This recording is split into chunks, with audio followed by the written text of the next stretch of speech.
Joriy yilning 25-mart sanasida Jizzax shahrida o'tkazilgan tezkor tadbir natijasida tibbiy buyumlarning noqonuniy oldi-sottisi bilan shug'ullangan shaxs ashyoviy dalillar bilan ushlandi.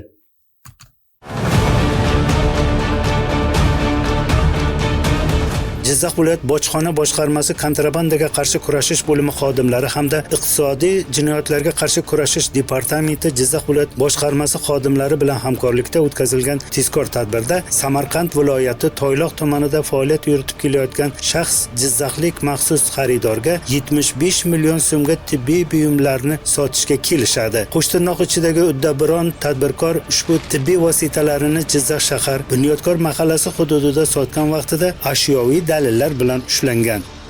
O'tkazilgan tezkor tadbir davomida noqonuniy dori vositalari savdosi bilan shug'ullanib keluvchi dorixona mudiri maxsus xaridorga 50 ming dona bir martalik tibbiyot buyumlarini jami 75 million so'mga sotishga kelishib, mazkur xaridorga sotayotgan vaqtda ashyoviy dalillar bilan qo'lga olindi. Ayni kunda mazkur holat yuzasidan tergovga qadar tekshiruv harakatlari olib borilmoqda.